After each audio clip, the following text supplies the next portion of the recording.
Hello everyone, welcome to my blog of fair with lima. জানি অনেকেই message করেছো, সবাইকে রিপ্লাই করতেও পারিনি। ব্লগ কেন আসেনি, ডেলি ব্লগ আসছে না কেন, অনেক অনেক কোয়েশ্চেন। বিয়ের ব্লগ এক এক করে সমস্ত উত্তর দেবো অবশ্যই। আজকে হচ্ছে শনিবার।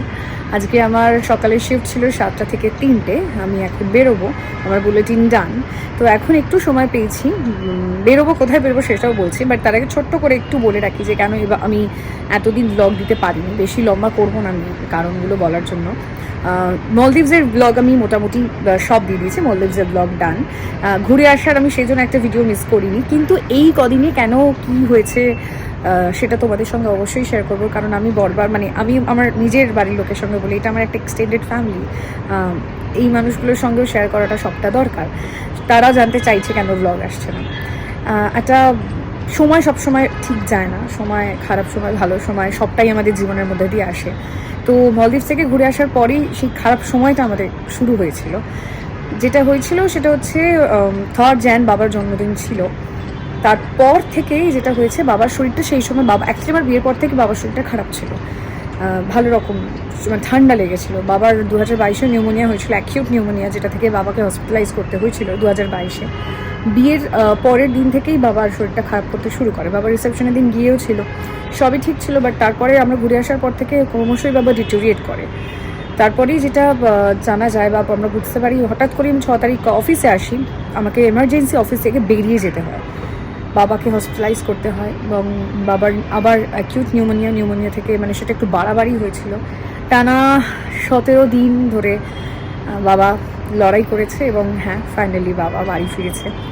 সেই কারণেই আর কি, সত্যি কথা বলছি, ওই অবস্থায় ব্লগ করার মতো সিচুয়েশন। আমি জানি আমি অনেকেই ব্লগ করে যে কোনো সিচুয়েশনেই, তারা হয়তো পারে। আমি এখনও অতটা মনের জোর আমার নেই, আমি এতটাও এখনও হয়তো সেরকম হয়ে উঠতে পারিনি ভালো ইউটিউবার বা যেটাই হবি না কেন, ব্লগার, যেটাই যা বলবে, আমি এখনও অতটা শক্ত নই। সেই কারণে এর মধ্যে আরও একটা বড় ইভেন্ট হয়ে গেছে, যেটা আমি সত্যি ব্লগে তুলতে পারিনি, মিস করে গেছি।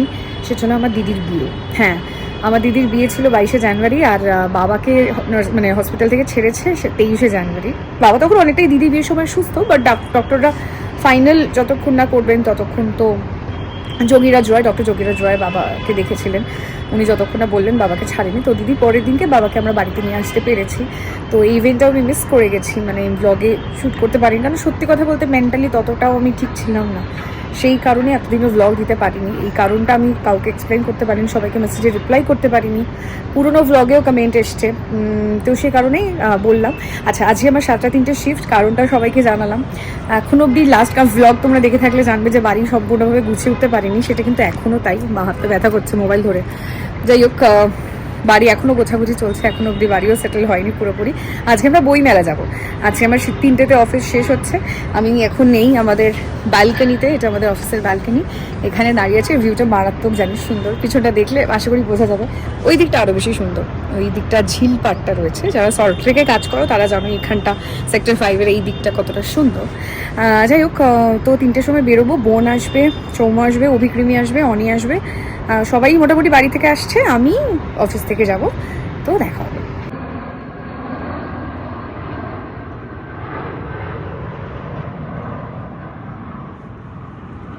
ও, আরেকটা বিষয়, সেটা হচ্ছে বিয়ের ব্লগ বলতে যেটা একটা হজবরল ব্যাপার আর কি। মানে শুরু তো আমি করেছিলাম, আমার মোবাইলে কিছু কিছু ছোটো ছোটো ক্লিপিংস রয়েছে, সেগুলোই আমি শেয়ার করতে পারি, পরে নিশ্চয়ই শেয়ার করবো। সেগুলোর সময় আমার একদমই হয়ে ওঠেনি যেহেতু, আর সেইটা করতে একটু সময় লাগবে, আর পুরোটা নেই। বাট আমার বিয়ের ভিডিও করেছে মেক্স মাই ওয়েডিং, তারা আমাকে অবশ্যই ভিডিও দেবে। সেই ভিডিওগুলো আমি চেষ্টা করবো যদি জুড়ে জুড়ে শেয়ার করা যায় কিছু, কারণ সত্যি কথা বলতে যা হয় বিয়ের ব্যস্ততার মধ্যে ভ্লগিং তো সম্ভবই নয়। মানে জানি না, সত্যি যারা করে তারা ডেডিকেটেড, তাদের ডেডিকেশন মারাত্মক রয়েছে। আমার সত্যি এত কিছুর মধ্যে, এত নিয়ম কানুন, এত রিচুয়ালস, সব কিছুর মধ্যে সেটা হয়নি। তারপর বিকেলের দিকে আমার রিয়া, মানে আমার বান্ধবী, সে করে, আমার বোন করে, ওরা একটু মিলেমিশে করেছিল। আমি চেষ্টা করবো ছোটো ছোটো সেই অংশগুলো তুলে ধরার। রিসেপশনে সত্যি কিছু করা হয়নি, অ্যাকচুয়ালি কিছু করা হয়নি। ভাত কাপড়ের রয়েছে, তো আমি সেটা সব মিলিয়ে একটা চেষ্টা করব যদি পাঞ্চ করে তোমাদেরকে সেটা দেখানো যায়। কারণ আমি সঙ্গীত অবধি করেছিলাম, আইবুড়ো ভাতের বিকেলবেলা খানিকটা রয়েছে, সেটা যদি সবটা মিলিয়ে আমি চেষ্টা করব মানে বিয়ের পুরো চাঙ্কটাও শেয়ার করা যায়। আপাতত এই যে আমি এখানে চা খাচ্ছি দাঁড়িয়ে, আর এই আমাদের ব্যালকনি এখানটা ওয়েট করছি। দেখা যাক, আমার তো সব ঠিক আছে, ওরা অ্যাকচুয়ালি বেরোতে লেট করেছে, তো ওরা না যতক্ষণ না আসবে ততক্ষণ তো আমি বেরোবো না। সল্ট লেক থেকে বইমেলা তো খুবই কাছে, আমার অফিস থেকে একেবারেই ডিস্টেন্স বেশি নয়, ওদের জন্য আমাকে ওয়েট করতে হচ্ছে এখন। আর একটা বিষয় পরে শেয়ার করব, সেটা হচ্ছে এই বাবার শরীর খারাপটা নিয়ে কেন এতটা টেনশনে ছিলাম, সেটা পরের একটা ব্লগে বাবাকে সামনে রেখে বলবো। সামনের মানডে বাবার চেক আপ আছে, তো রবিবার ইচ্ছা আছে বাড়ি যাওয়ার, বাড়ি গিয়ে বাবাকে একেবারে মানডে যেহেতু নিয়ে যেতে হবে, তো সেরকম প্ল্যান, সেটা পরে যাই, পরেরটা পরে দেখছি। আপাতত ওরা কখন আসবে আমি বেরোবো। এই এখন অবধি একদিনও বইমেলা যায়নি, মানে বইমেলা না গেলে একটা বড় মিস, তাই আজকে যাবো বলে খুব এক্সাইটেড। আমি এসে গেছি বইমেলায়, আর এই যে সবাই এসে গেছে, আর সবাই এসে গেছে, অনেকক্ষণ আগে এসেছি। বোনের বই কেনা হয়ে গেছে, আমার বই কেনা হয়ে গেছে, আর এই যে অনি, আমরা এখন ফিশ ফ্রাই খেতে এসেছি। অভি, কৃমি আর ওপাশে ওই যে সৌম্য কেরালা থেকে ফিরে এসছে, ত্রিপুরা থেকে ফিরে এসছে। আর এই যে এখনো রিমির বইয়ের স্টল আমরা দেখতে পেয়েছি, ওই যে ওইদিকে কোথাও ওটা দেখতে পেয়েছি, কিন্তু এখনো কেনা হয়নি। আগে ফিশ ফ্রাই কফি খাওয়া হবে, তারপরে বাকি কেনাকাটা, হাফ কেনাকাটা হয়েছে, বাকিটা আবার পরে। আমরা এখন দেখতে পাচ্ছি মুক্তমঞ্চে কিছু একটা পারফরমেন্স শুরু হবে, অলরেডি হচ্ছে। হ্যাঁ, এখানে যেমনটা হয় আর কি। এবার কফির পালা, কফি কেনা হচ্ছে। বনি অধীর আগ্রহ এখানে অপেক্ষা করছে। এই রিমি খাবে না, অভিক খাবে, অনি খাবে, আমি খাবো, 4 জন খাবো। সৌম্য কোথায় গেল রে? এই সুপুরুষ খাবে না, সরি। কেন খাবি না? খাই না তাই খাবো না। কেন খাস না? ভালো লাগে না তাই খাই না। ভুলভাল কথা সাইড থেকে বলা হচ্ছে। বাংলাদেশ স্টলের সামনে এলাম আর গেট বন্ধ করে দিয়েছে। রিমি অনেক আশা নিয়ে এসেছিল, পাসপোর্ট ভিসা আসে, বলছে পাসপোর্ট ভিসা কিছু আনেননি, বেরিয়ে যান এখান থেকে। না বের করবে না, সৌম্যকে বললি ওখান থেকেই এসেছে, সৌম্যকে বের করবে না। না, সৌম্য তো স্পেশাল এন্ট্রি হবে, লোটা কম্বল নিয়ে ওদেশ থেকে আইসছে না, ও তো ওদেশ থেকেই আইসছে, ওদের স্পেশাল। ওদের স্পেশাল এন্ট্রি। যাই হোক, আমরা তো নয় এদেশে, আমাদের তাই ঢুকতে দিচ্ছে না। তো যাই হোক, আমরা এখন এই যে বাংলাদেশের সামনে দাঁড়িয়ে ঢুকবো, আর আমরা খাওয়া হয়ে গেছে। কেমন ছিল ফিশ ফ্রাই? ওরা ফিশ কবিরাজি কেমন ছিল? তোর ফিশ ফ্রাই কেমন লেগেছে? হ্যাঁ, আরে খালি ফ্রাই, এটা ছিল ব্যাটার ছিল, ফিশ নেই ভাই। Batter fry, no fish. কেমন লেগেছে ফিশ ফ্রাই?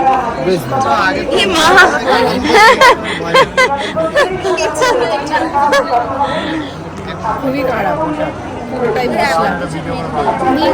জায়গাটা ঢুকতে দিচ্ছিল, অনেক জায়গা আছে, বাট আমরা ঢুকবো, অপেক্ষা করবো। ঢুকতে দিয়েছে। হামলে পড়েছি ডান দিক দিয়ে ঢোক, ওদিক দিয়ে বেরোলো। বাংলাদেশের স্টল থেকে বেরিয়ে এসে এই অবস্থা আমাদের। রিমি এখন আটকে আছে ভিতরে। আমি বাংলাদেশের ইয়ে থেকে কিছু কিনিনি, রিমির বোধহয় কিছু কেনার আছে। অনেক ঘুরে বেড়াচ্ছে, ওর পা কোমরে ব্যথা হয় না, কিন্তু আমাদের ব্যথা হয়েছে, প্রচণ্ড পায়ে ব্যথা হচ্ছে। পরের স্টলে যাওয়ার আগে রেস্ট নিতে হবে, বাংলাদেশের জায়গা থেকে আমরা বেরিয়ে গেছি, এগিয়ে পড়েছি। খাওয়া দাওয়া এবার কি হবে সেটা ভাবছি, মানে আবার খাওয়ার কথা। আপাতত বইয়ের স্টল সেভাবে এত লাইন পড়েছে, তাই বুঝতে পারছে না। তোরা কি মোমো খাবি? একটা ক্ষীর দই বিক্রি হচ্ছিল, সবাইকে অফার করলো, সবাই আমাকে নাকচ করে দিয়েছে। হ্যাঁ, বোন আমাকে নাকচ করেনি, বোন একমাত্র বলেছে হ্যাঁ খাবো। আইসক্রিম খাবো? পাগল, খবর পড়তে পারছি না, এত গলা ব্যথা। যাই হোক, এবার দেখা যাক কি খাবো। তো আমরা বেরিয়ে গেছি, আর ফাইনালি কোনো স্টলে ঘুরিনি, কারণ আমাদের দেরি হয়ে যাচ্ছে, আমাদের জেম্মার বাড়ি যেতে হবে। আর এই যে সবাই আমরা এখন মেট্রো করে যাবো শিয়ালদা। এই ইস্ট ওয়েস্ট মেট্রো প্রথমবার চড়বো। তুই প্রথম? নো, একবার চড়েছি। তুই প্রথম? হ্যাঁ, একবার চড়েছি, একবার বলি ইস্ট ওয়েস্ট মেট্রো চড়েছিস একবারও? তুই চড়েছিস ইস্ট ওয়েস্ট মেট্রো? ও চড়েনি, আমি জানি।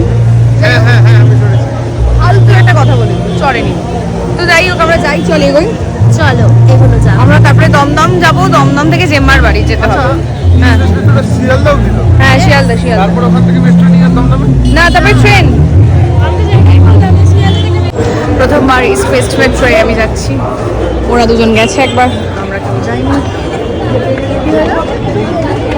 আর এরা দুজন খালি বদমাইশি করে, ভালো লাগে না এদের দুজনকে নিয়ে, আমি সত্যি পারি না, মাথা খারাপ হয়ে যায় দুটো। এই তোরা করবি না এরকম প্লিজ, পাবলিক প্লেস। ট্রেন থেকে নেমে গেছি, ট্রেনে রুমাল বের করারও জোর ছিল না, ফোন বের করা তো দূরের কথা। মেট্রো থেকে নেমে আমরা ট্রেনে উঠেছি, ট্রেনে দমদম স্টেশনে নেমেছি, আর এখন উঠেছি আমরা রিক্সাতে। এই যে বনি এখানে বসে আছে, প্রতিবার আমরা তিনজন উঠলে ওকে এখানেই বসাই, আর ও বারবার বলে তোরা দুজন আমাকে এখানেই বসাস। ও উঠলো আর এখানে সব ঝিকিমিকি লাইট জ্বলছিল, সেটা বন্ধ হয়ে গেল। আমাদের ঝিকিমিকি টুম্পা উঠতেই সব লাইট বন্ধ। যাই হোক গলাটা আবার খারাপ হচ্ছে। আমরা আরপি স্ট্রিট থেকে ডান দিকে যাবো। আর এই দমদমের সমস্যাটা হচ্ছে, একটা অটো আমরা নিলাম, হনুমান মন্দিরে নামতে হলো, তারপরে আবার আর একটা অটো যায়, আমরা রিক্সা নিলাম, হাঁটবো না বলে, মানে অটো নিলে মেন রোডে নামতে হবে, রিক্সা একদম ভিতরে ঢুকবে, সেই কারণে আমরা একদম রিক্সা করেই যাচ্ছি, মানে ওই রিক্সা, ইলেকট্রিক রিক্সা। যাই হোক আমরা যাই বলছি, খুব ঠান্ডা, ওদিকে ভাইও এসে গেছে, আমরা তিনজনে যাবো, ভেবেছিলাম আমরা একটু আগে যাবো, কিন্তু একটু লেট হয়ে গেল। জেমার বাড়িতে এসে গেছি, অনেকক্ষণ আগে এসে গেছি, যাওয়ার সময় হয়ে গেছে, দিদিরা ওর থেকে চলে গেছে, আর দিদির বিয়ে হয়ে গেছে, দিদিকে দেখাবো, দিদির বরকে দেখাবো। আমি বললাম যেমনটা যে এত কিছুর মধ্যে বিয়েটা ব্লগে, এই যে জামাই নিজেকে রেডি করছিল, এবার এই যে দিদি, এই যে বিয়ে হয়ে গেছে ওর নতুন লুকে, আর এই যে দেবজিৎ দা আমাদের নতুন জামাই। এই যে বল আমার ব্লগে সবাইকে হাই হাই বলো। High hi hello. আমাদের জামাই বাবু কমলা লেবু। আর ও হাত নেড়েই যাচ্ছে, ওই যে দিকে জেম্মা দাঁড়িয়ে। আমাদের বিরিয়ানি খাওয়া হয়ে গেছে, এবার আমরা ক্যাব বুক হচ্ছে এখানে, এই যে ক্যাব আসছে। আর দাদা প্লিজ ওঠ, আমাদের বড় পিসিকে দিয়ে দাও, বড় পিসি। এই যে বড় পিসি বসে আছে এখানে, বড় পিসি এখানে ভাই। এই আমার কেলো সুন্দরীকে দেখো। এই মারপিট করবি না, ব্লগে মারপিট করবি না। এই দেশ সারাদিন চলতেই থাকে। বাড়ি এসে গেছি, ক্যাব পেয়ে গেছিলাম, ক্যাব সঠিক সময় চলে এসেছিল। আর এবার ফ্রেশ হবো, কালকে আর্লি মর্নিং শিফট রয়েছে, মানে যেমনটা হয় 4টের সময় বেরোতে হয়। আর যতই ঠান্ডা এদিক ওদিক হয়, আমার গলাটা জানেন কি জানি ঠিকই হতে চাইছে না। যাই হোক অনেকদিন পর আবার ডেলি ব্লগে ফিরলাম। হ্যাঁ, কারণগুলো তো ব্লগের শুরুতেই বলেছি, কি কারণে আসতে পারিনি এতদিন, কি সমস্যাগুলো ছিল। আশা করছি এরপর থেকে কন্টিনিউ করতে পারবো, রোজের ব্লগটা রোজ যেমন করে আগে আপলোড করতাম সেটা করতে পারবো। আর ঘর এখনও অগোছালোই রয়েছে, টুকটাক জিনিস আসছে, যেমন এই ওয়ার্ড্রপটা এসছে, ওদিকে আরেকটা ঘরে ওয়ার্ড্রপ এসছে, আমাদের বেড এসে গেছে, ড্রেসিং টেবিল এসে, টুকটাক জিনিসপত্রগুলো আসতে শুরু করেছে, কিন্তু গোছানোটা হয়নি। যেদিন গোছানোটা কমপ্লিট হয়ে যাবে সেদিনকে অবশ্যই শেয়ার করবো, মানে পুরোটা ঘুরে দেখাবো। যেমন কিচেনটা এখন আমাদের একটা স্টোর রুম হয়ে গেছে। হ্যাঁ, জাস্ট মাইক্রোওয়েভটা আমরা একটা জাস্ট কর্নারে, আমাদের যেহেতু সবটাই নিচে হয়, মানে বাবা মা নিচে থাকেন, তাই জন্য সবটাই আমাদের নিচে, খাওয়া দাওয়াটা সম্পূর্ণটাই। জাস্ট ওপরে কখনো যদি কিছু খাওয়ার ওপরে নিয়ে আসতে হয়, জাস্ট এমার্জেন্সি পারপাস, মানে মাইক্রোওয়েভটাকে সেট করে রাখা আর কি, আদারওয়াইজ সবটাই আমাদের নিচে। এই ব্লগে আমি বাবা মায়ের সঙ্গে পরিচয় করাতে পারলাম না, কারণ তারা গেছেন হাওড়ার বাড়িতে আজকে কদিনের জন্য। আশা করছি ওরা মঙ্গলবার বা বুধবার ফিরে আসবে, মঙ্গলবার, হোপফুলি মঙ্গলবার, মা তাই বলেছে মঙ্গলবার ফিরে আসবে। তাই ফিরলে, মা বাবা ফিরলে পরের ব্লগে অবশ্যই তোমাদের সঙ্গে পরিচয় করাবো। আমি এইটা হয়তো অনেকটা আগেই হয়ে যেত, কারণ যেহেতু মাঝখানে এইরকম একটা ডামাডোল সিচুয়েশন চলছিল, সেই কারণে পরিচয় করাতে পারিনি। দুজনের সঙ্গেই পরিচয় করাবো এবং বাকি আস্তে আস্তে পুরো বাড়িটা দেখাবো, কি সিচুয়েশনে রয়েছি আমরা এই মুহূর্তে। এখন অনেক রাত হয়েছে, তো এই ব্লগটা শেষ করছি। যদি ভালো লাগে, আর অনেকদিন পর ব্লগ আপলোড হচ্ছে, অবশ্যই প্লিজ জানিও।